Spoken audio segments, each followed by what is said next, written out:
la materia urbanística o la actividad urbanística en las distintas jurisdicciones.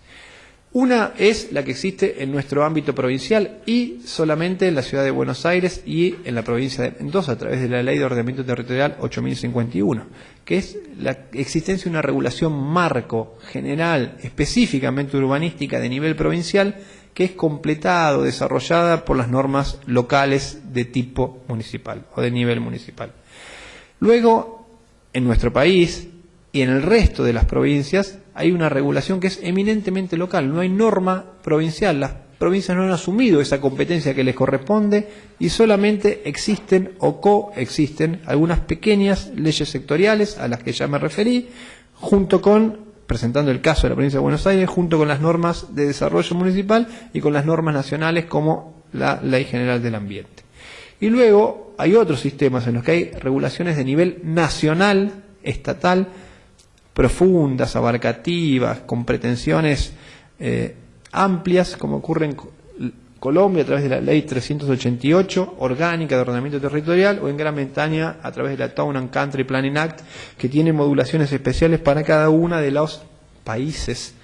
que componen el Reino Unido y que continuamente se van actualizando y reactualizando a partir de las situaciones que se le presentan, casi diría en forma anual. Hay a su vez sistemas comparados, parecidos al que tiene la provincia de Buenos Aires, donde existe legislación de nivel nacional en ese caso, pero como una ley marco, una ley de bases, una ley que establece parámetros o presupuestos mínimos, que ocurre en Brasil a través de la Carta de la Ciudad, o en España a través de la Ley 8 del 2007 de suelo, de ordenamiento del suelo, que luego son completadas, en el caso español, por leyes autonómicas y leyes locales, o normas, ordenanzas locales, que desarrollan cada una en la medida de sus posibilidades y competencias regulatorias las cuestiones de detalle, pero lo básico, lo principal, lo uniforme para un conglomerado de naciones, como puede ser España, está en esa ley básica. Y algo similar era lo que preveía el anteproyecto de Ley Nacional de Planificación y Ordenamiento Territorial, elaborado en el ámbito del COFEPLAN, al que recién me referí. Que tiene algunas cuestiones lindas y otras que, usando esta terminología impropia, no me parecían un poco tan lindas. Rápido. A las bases legales que existen en la provincia de Buenos Aires también me referí, presentando esa normativa de derecho privado junto con la normativa de derecho público, normativa pública proveniente de distintos niveles regulatorios, nacionales, provinciales y municipales, normativa ambiental, normativa estrictamente o normativa general, como la Ley Orgánica de las Municipalidades o el Decreto de Ley de Bienes del Estado, la Ley, a su vez, de Ordenamiento Territorial como normativa específica de regulatoria de la materia ambiental, la Ley de Hábitat de la provincia de Buenos Aires y las normas municipales aprobatorias de los planes o los códigos de edificación. Las características están expresadas ahí. Variedad de niveles regulatorios que lo hacen un poco dispersa y a veces de difícil aprehensión. La regulación del derecho de propiedad queda a cargo, y sus contornos, sus modulaciones civiles, queda a cargo del Congreso de la Nación, pero el Congreso de la Nación en esta materia no tiene competencias salvo las que refieren a la regulación de sus presupuestos mínimos en materia ambiental. El resto de las restricciones o de los desarrollos de la materia urbanística quedan a cargo de las provincias o de los municipios, pero las provincias, a excepción de los casos mencionados, provincia de Buenos Aires, provincia de Mendoza, bueno, y Ciudad de Buenos Aires en su conformación institucional diferenciada, no han ejercido esta competencia y todo quedó a cargo de los municipios, que a veces aparecen como débiles reguladores frente a la potencia de los desarrolladores. La dispersión normativa, la inexistencia de una norma marco o de bases de nivel nacional, que si existiera tendría que ser muy pero muy prudente para no invadir las autonomías provinciales. El déficit regulatorio que deriva de las escasas e insuficientes regulaciones provinciales o de las regulaciones municipales aminoradas, insuficientes, cambiantes, o las características adicionales que se pueden establecer sobre esta regulación, de la cual a mí me gusta siempre denotar una, que es la relacional. Uno de los grandes problemas que tienen, creo, las regulaciones municipales y la actuación municipal en la actividad urbanística está dado por las relaciones con los dueños del suelo. Si no, uno no se explica cómo algunos de los instrumentos buenos que tiene la ley de hábitat no han sido efectivamente llevados a la práctica, o cómo no funciona un poco mejor un programa que también tiene cosas buenas y otras no tanto, creo, como es el Procrear. Si no fuera por la relación fuerte que en algunas jurisdicciones, o en casi todas tal vez, existe entre los dueños del suelo y quienes están en los gobiernos o a cargo de los gobiernos municipales.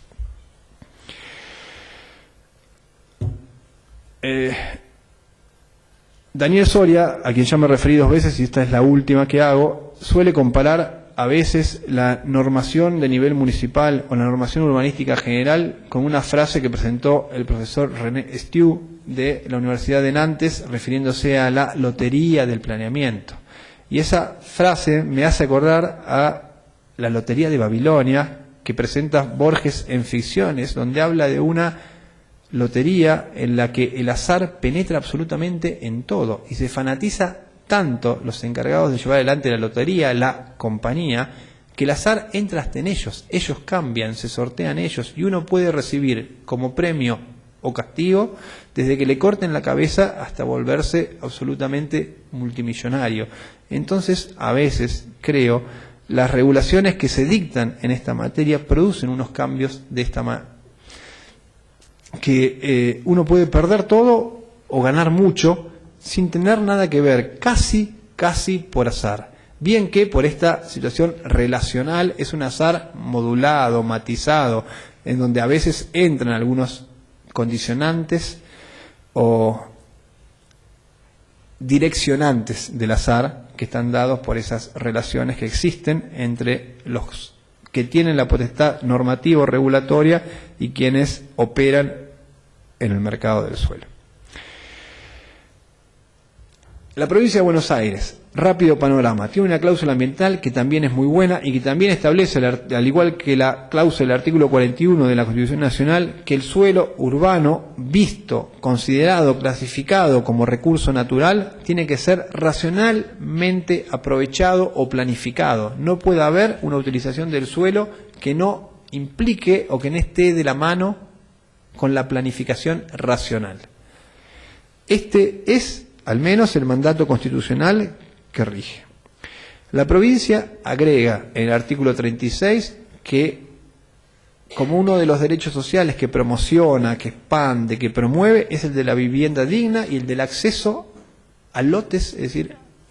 llamarlo de alguna manera, al hábitat adecuado. Tiene que ser provisto, así está al menos previsto como una obligación a cargo de la autoridad provincial. La provincia tiene que colaborar con la preservación del patrimonio cultural, histórico y arquitectónico. ¿Y cómo logra esto? No se sabe. Pero ¿cómo organiza las posibilidades de que todo esto se realice en forma adecuada? Reservándose para sí algunas competencias, pero delegando, difiriendo otras a los municipios. Así, en el artículo 192, incluido en el capítulo referido al régimen municipal,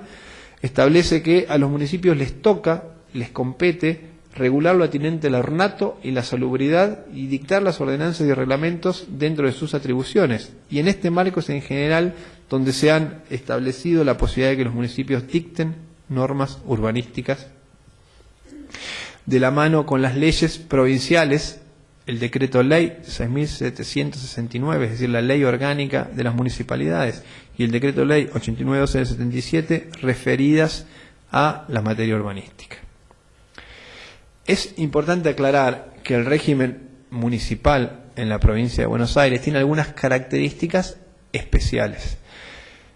La Constitución nacional desde el año 94 consagra el principio de autonomía municipal. Está establecido en el artículo 123 y establece que los municipios pueden casi autorregularse, autonormarse, autodeterminarse, no en forma totalmente autónoma, sino con apego a lo que las provincias establezcan en sus propias constituciones. Esto es una suerte de relación que hay entre el artículo 123 y el 5º de la Constitución Nacional. En el caso de la provincia de Buenos Aires, la autonomía la autonomía establecida como principio, como mandato constitucional en el artículo 123 de la Constitución Nacional, aprobado en el año 94, no ha dado lugar a una modificación en la Constitución o en el régimen municipal establecido en la Constitución provincial, que paradójicamente fue aprobado 30 días después de que se aprobara la reforma constitucional de la Nación. Tal vez porque en ese caso no se habían reunido las mayorías agravadas legislativas suficientes como para poder autorizar una reforma constitucional, donde se requiere una ley previa que autorice con determinada mayoría para que un capítulo determinado de la Constitución se reforme, pero lo cierto es que no se reformó. Lo que no impidió que los convencionales constituyentes de la provincia de Buenos Aires, que aprobaron casi 30 días antes la Constitución Nacional, no hayan votado esa cláusula de la autonomía, lo que implica que algo hay ahí. Por lo cual, el mandato constitucional de autonomía municipal que aparece en la Constitución Nacional no está previsto expresamente en la Constitución de la provincia de Buenos Aires,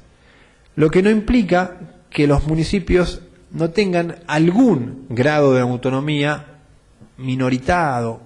minimizado, reducido, que necesariamente tiene que determinarse, porque si no se les permitiera manejarse en forma autonómica, implicaría que su comportamiento o que esta actitud sería contraria a la Constitución Nacional, que está por encima de las constituciones provinciales, de acuerdo con el principio del artículo 31 de la Constitución Nacional. De todo esto me parece que hay un precedente judicial sustancial que fue dictado el año pasado, el 27 de agosto, en una causa que se llama Municipalidad de San Isidro, que lleva el número I-2021 de la Suprema Corte Provincial, en una materia referida a la Ley de Empleo Público, el Estatuto de los Empleados Municipales 11.757, en el cual se dijeron algunas cuestiones importantes que tienen una clara proyección sobre esta materia, y que sin duda deberían dar lugar a una modificación de las pautas regulatorias o una modificación de las conductas. Entre lo que se dijo ahí, y lo voy a leer, se establece que el autogobierno local, es decir, la posibilidad de autogobernarse por parte de los municipios, es producto del ordenamiento y se despliega dentro de sus contornos, y del otro, por las características y jerarquía de aquellos contenidos básicos, se justifica la adopción de parámetros comunes, a fin de brindar tratamiento normativo armónico, garantizar derechos mínimos y al mismo tiempo evitar soluciones infundadamente dispares que afecten un umbral de trato jurídico igualitario, en cuyo respeto anida también la salvaguarda de los intereses generales. Esta posibilidad de establecer normas genéricas, mínimas, de igualación, de trato de algunas cuestiones, es lo que las provincias pueden hacer. Pero más allá de eso, en materia urbanística, todo lo demás le corresponde a los municipios. Por eso es que las facultades generales, potestades, atribuciones establecidas en el artículo 192 de la Constitución Nacional, los municipios las tienen que ejercer en materia urbanística de acuerdo con lo que establece el Decreto de Ley 8912 y el Decreto de Ley 6.769, la Ley Orgánica de las Municipalidades, ya que los municipios tienen potestades amplias en esta materia y, como dice la Corte, en una serie de fallos, ahí aparecen citados 3, de los cuales creo que el más importante es Municipalidad de Ensenada, que mañana voy a tener que mencionar algunas cuestiones importantes, entra dentro de un círculo de intereses, dice la Corte, que conforman la responsabilidad primaria por el planeamiento urbanístico que está a cargo de los municipios. La responsabilidad primaria en materia de planeamiento le corresponde a los municipios, y la Corte lo establece así, interpretando la Constitución y las leyes vigentes. Ahora bien, y para terminar, ¿no? ¿Qué dice la ley orgánica sobre estas cuestiones? Que los consejos deliberantes tienen que tener en cuenta que son normas viejas para otros tiempos, que no han sido adecuadamente reformadas, modernizadas, y que no transparenten lo que ocurre hoy. La formulación técnica y el léxico que en general estos cuerpos normativos tienen es un poco anticuado y desencajado de lo que hoy esperamos, creo. Dice que los consejos tienen que atenderlo, tienen ornato, salubridad, asistencia social, etcétera, etcétera, etcétera, que tienen competencias para regular la erradicación, habilitación y funcionamiento de establecimientos comerciales e industriales y la instalación de abastos, mercados y otros lugares de concentración de productos, y que a su vez, en materia de zonificación, les corresponde establecer zonas industriales y residenciales, imponiendo restricciones y limitaciones al dominio para la mejor urbanización. Esto está previsto en los artículos 25, 26, 27 y 28 de la Ley Orgánica de las Municipalidades, que atribuye competencias a los consejos deliberantes municipales. A su vez, los intendentes pueden llevar a la práctica todo esto, otorgando autorizaciones para construir, ejecutando las competencias vinculadas con lo que se denomina la disciplina urbanística, es decir, el control del correcto encuadre de la actividad urbanística, y también promulgando y publicando las ordenanzas, y debería agregar, suscribiendo los convenios que conlleven compensaciones urbanísticas, por ejemplo. Ahora bien, el decreto ley 8912, como saben, y como dije yo hace pocos minutos, es una norma básica, uniforme, una suerte de ley marco, ley de bases, que establece estándares o condicionantes típicos, mínimos, generales e igualitarios para toda la provincia de Buenos Aires y para todos los municipios que la integran. Establece objetivos y principios aplicables al ordenamiento territorial, organiza el territorio en áreas, fija límites y restricciones y establece determinados indicadores urbanísticos. Regula algunos instrumentos mínimos pero son a su vez mínimos pero básicos en materia de ordenamiento territorial y ejecución o gestión urbanística. Y prevé en una norma, esta es una formulación vieja del año 83, pero que ha sido paradojalmente repetida en una formulación moderna del año 2013, que la aprobación previo, que la entrada en vigencia de las ordenanzas municipales que desarrollen las distintas etapas de la planificación, el planeamiento urbano, tienen que ser previamente aprobadas por decreto del gobernador provincial para entrar en vigencia. Las características que el decreto ley 8912 tiene son su antigüedad, su rigidez, la uniformidad prevista para todo el municipio, la impronta tecnocrática propia de la legislación de la cual se tomó preponderantemente su contenido,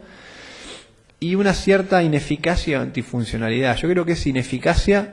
ineficaz porque no ha generado una conducta de planeamiento urbanístico en la provincia de Buenos Aires, y las pruebas están a la vista. De las 4 etapas o de las diferentes etapas previstas en el ordenamiento del territorio, pocos son los municipios que han logrado avances sustanciales en el logro de esas distintas etapas. Y por otro lado, se ha vuelto claramente antifuncional porque respondía a un esquema institucional muy diverso, donde quien dictó la ley era un gobernador de facto, que era como una suerte de jefe del intendente de facto, que quería controlar lo que hacía el intendente de facto, y así estableció una norma como la del artículo 83, donde lo que controla el gobierno provincial es la compatibilidad de los planes municipales con las normas generales y los principios establecidos por el gobierno provincial, que no ha establecido ningún tipo de plan general o de principio, y controlar únicamente un encuadre normativo podría haberse establecido o puede aún establecerse de alguna u otra manera un poco más funcional y moderna. Hay a través, creo que una demostración clara de esto en el artículo 102, que prevé que por decreto del gobernador provincial se incumpla la ley. Esto responde a que no es una ley, o mejor dicho, no lo fue en su formulación, y hoy, si tiene jerarquía de ley, mantiene algún exabrupto como este, porque el régimen de indicadores o las etapas de planeamiento, mejor dicho, los recaudos y los indicadores que prevé el decreto ley 8912 pueden ser dejados de lado por un decreto del gobernador. Un decreto del gobernador que estaría incumpliendo una norma de carácter legal, lo que resulta improponible desde la perspectiva constitucional. Eso está previsto así y excepciones hay. Incluso algunos municipios, como el de General Pueyrredón, fundan en el artículo 102 la posibilidad de establecer convenios de compensación urbanística, diciendo que si se pueden establecer parámetros más extensos, más abarcativos que los de los indicadores de la decreto ley 8912, en ese caso puede haber situaciones de compensación urbanística que favorezcan algún desarrollo que de otro modo, en esta visión uniforme y rígida de la ley, no tendrían cabida. No prevé mecanismos de participación y transparencia, no prevé ningún tipo de intervención o de participación pública ni consideración de derechos de incidencia colectiva y claramente es ajeno a los contenidos ambientales, especialmente, como me tocó decir un poco antes, al principio de desarrollo sostenible o a la consideración ambiental de la aprobación previa de planes, desarrollos o etapas de planeamiento. Ahora, ¿qué hay sobre la ley 14.449, que es la ley de hábitat? Les voy a dar una visión que trataré de hacerla en forma acrítica, sino únicamente descriptiva y panorámica. Yo creo que la ley es novedosa, pero es una ley, como pasa con muchas normas en nuestro país y en nuestra provincia, voluntarista, al menos por ahora. Consagra principios, directrices, instrumentos modernos en materia urbanística, que están preponderantemente dirigidas a captar y a tratar de contribuir a solucionar el enorme déficit de vivienda que tiene nuestro país y también, claro está, nuestra provincia. Pero creo que también es una ley que establece una suerte de realidad diferenciada, porque obliga a pensar, a leer y a releer las normas urbanísticas y las prácticas que existen de una manera diferente, que en algún momento tendrían que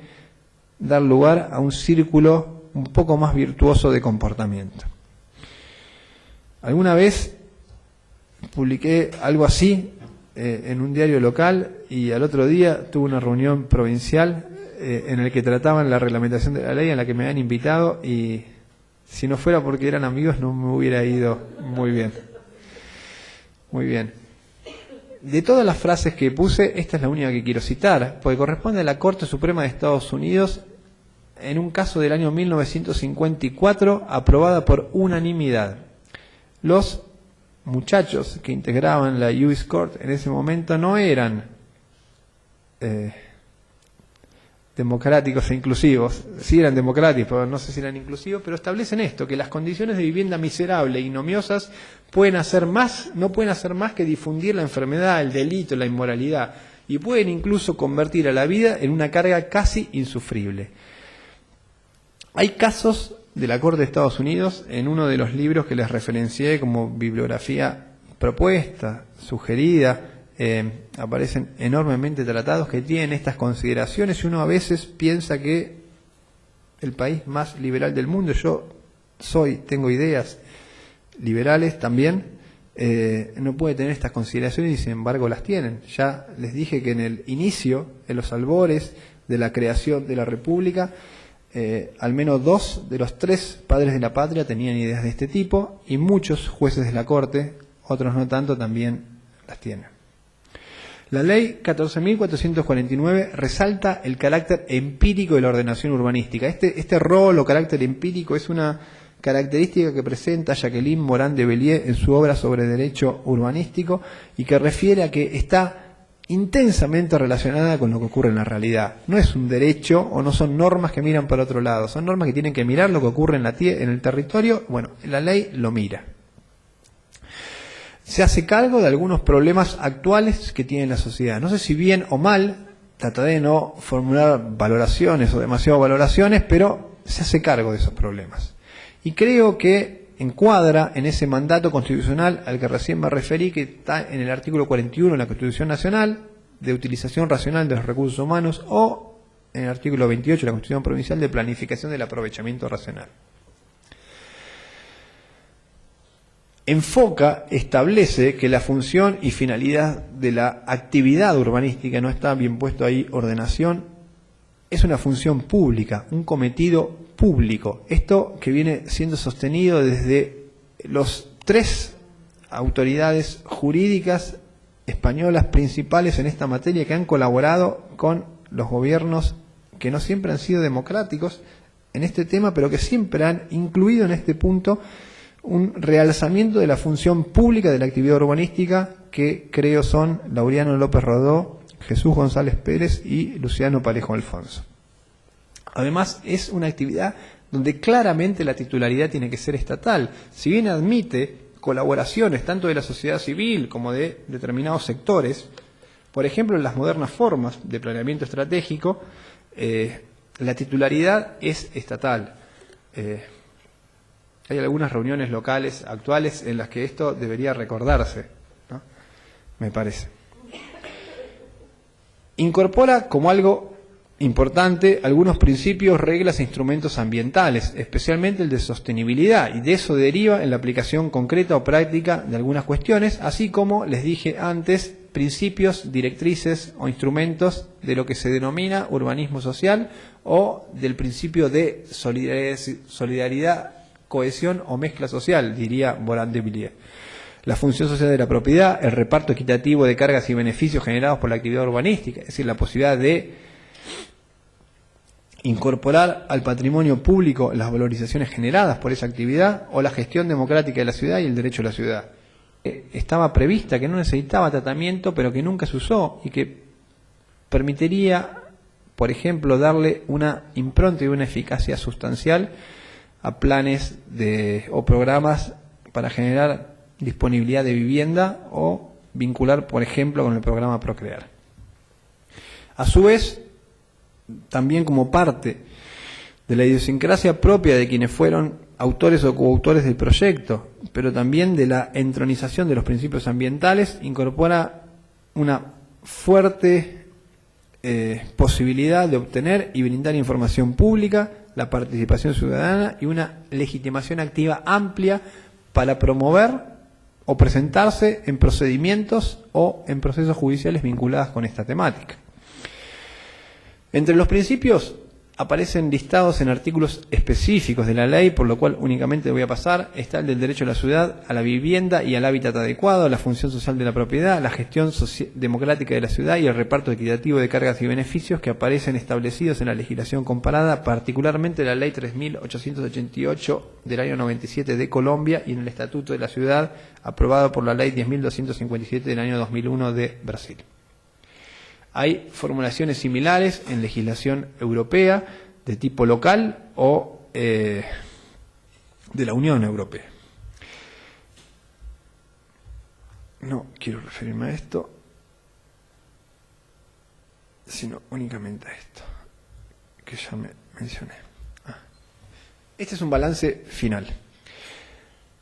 Me queda para mañana hablar de los instrumentos que están previstos en la ley y de alguna comparación con lo que existe en la realidad, pero me parece que como una valoración, ahora sí, final, incorpora algunos principios e instrumentos del urbanismo un poco más moderno o de lo que ocurre en otros lugares en los que en materia urbanística parece que les va un poco mejor que a nosotros. No sé si tendrá que ver eso con la función social de la propiedad, pero sí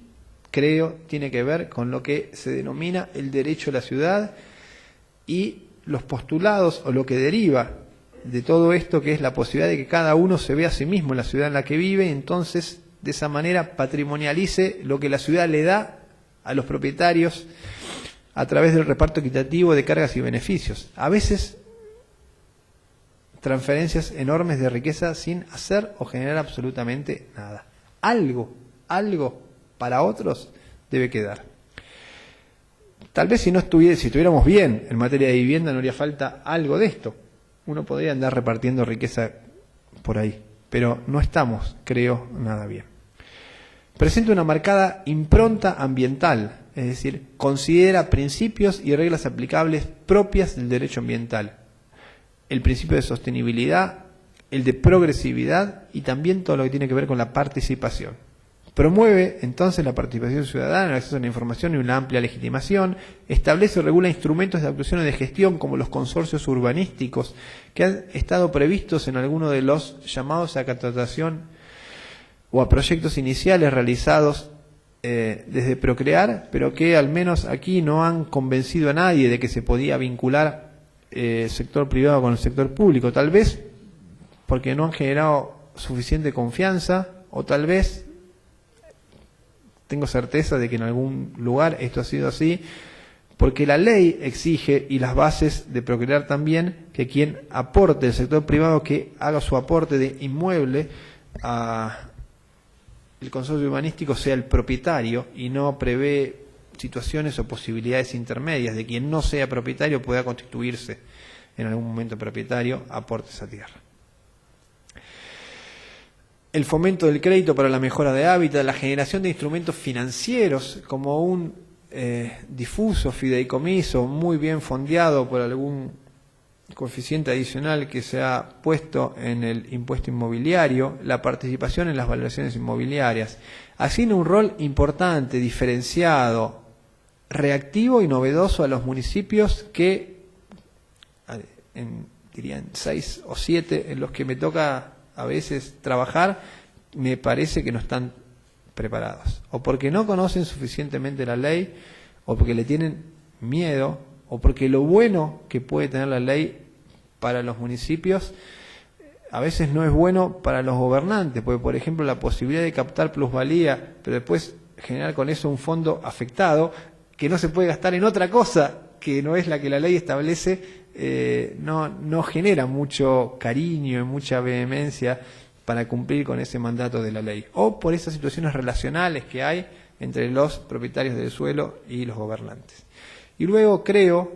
también como parte del encuadre constitucional, resalta el rol de la planificación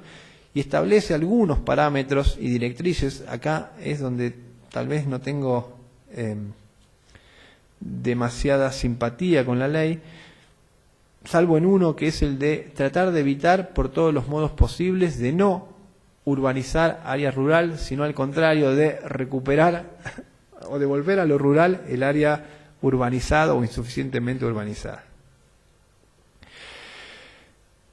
Me queda hablar de la ley de grandes superficies comerciales. Tal vez, porque me parece que esto ya es un poco largo, lo dejamos para mañana y lo presento a través de la casuística. No sé cómo lo tienen previsto. Sí.